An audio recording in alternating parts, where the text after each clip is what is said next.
नमस्कार, आप हैं रोहित के साथ। 21 मई को आप अंतर्राष्ट्रीय चाय दिवस मना रहे हैं और चाय पी भी रहे हैं।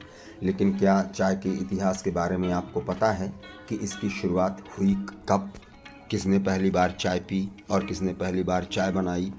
तो चलिए हम आपको बताते हैं इतिहास से लेकर आधुनिक काल तक। चाय का इतिहास जो कि मिथक है या सत्य है या किंवदंती है, क्या है, हम सब बताएंगे। चाय की उत्पत्ति की कहानी मिथकों और तथ्यों के मिश्रण से ओतप्रोत है और प्राचीन आध्यात्मिक और दर्शन की अवधारणाओं से प्रभावित है। चाय के इतिहास का संक्षिप्त विवरण यहाँ हम दे रहे हैं। चीन और भारत की किंवदंतियाँ क्या कहती हैं? चीनी लोक कथाओं के अनुसार चाय का इतिहास 2737 ईसा पूर्व में हुआ, जब कुशल शासक और वैज्ञानिक सम्राट शेन नोंग ने गलती से चाय की खोज की। बागीचे में पानी उबालते समय एक चाय के पेड़ की पत्ती बहकर उबलते बर्तन में गिर गई।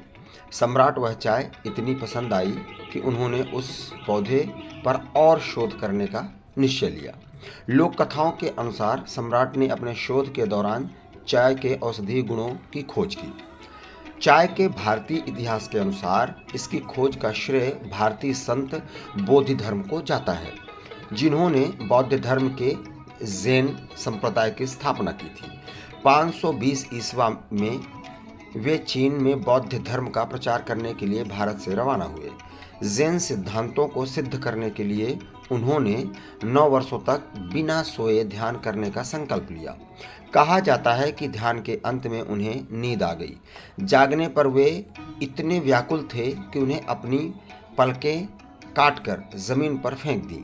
किंवदंती है कि उनके बलिदान को पवित्र करने के लिए उस स्थान पर एक चाय का पौधा उगाया।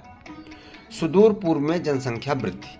अब एक ये तथ्य है, किंवदंती चाहे जो भी हो, चाय की उत्पत्ति का पता लगाना कठिन सिद्ध होता है। संभवतः चाय का पौधा दक्षिण पश्चिम चीन, तिब्बत और उत्तरी भारत के आसपास के क्षेत्रों में उत्पन्न हुआ होगा।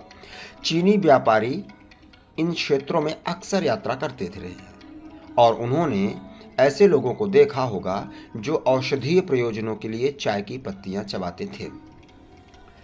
चाय का सेवन व्यापक रूप से तब तक नहीं फैला था जब तक कि तांग राजवंश 618 से 907 का काल नहीं आया, जिसे अक्सर चाय का शास्त्रीय युग कहा जाता है।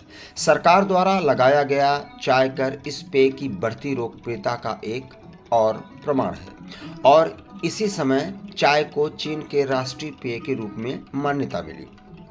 तांग राजवंश के दौरान बौद्ध भिक्षु ल्यूयू, जो कि 733 से लेकर 804 ईसा तक चा चिंग या चाय का क्लासिक ग्रंथ लिखा। उन्होंने चाय के प्रकार, उसके प्रयोग, साथ ही उसे बनाने की विधि और पीने के लाभों का वर्णन किया। इससे भी महत्वपूर्ण बात यह है कि उन्होंने अपने लेख में एक आध्यात्मिक सौंदर्य बोध का समावेश किया, जो उस समय के बौद्ध, ताओवादी और कन्फ्यूशियस धार्मिक विचारों को प्रतिबिंबित करता था।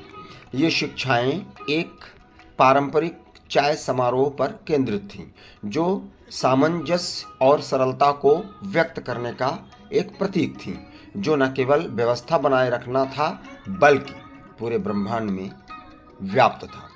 इसके बाद की शताब्दियों को चाय का रोमांटिक युग कहा जाने लगा। सुंग राजवंश, जो कि 960 से 1280 ईस्वी तक था, के नेतृत्व में चाय से संबंधित कविताएं और कलाकृतियां प्रचुर मात्रा में पाई गईं। इस कालखंड के दौरान चीनी संस्कृति के सुदूर पूर्व की कला, राजनीति और धर्म को महत्वपूर्ण रूप से प्रभावित किया। फिर इसके बाद जापान, फिर उसके बाद भारत, चीन और दुनिया भर के देशों में इसके वर्णन मिलते हैं, लेकिन एक्चुअल कहानी यही है।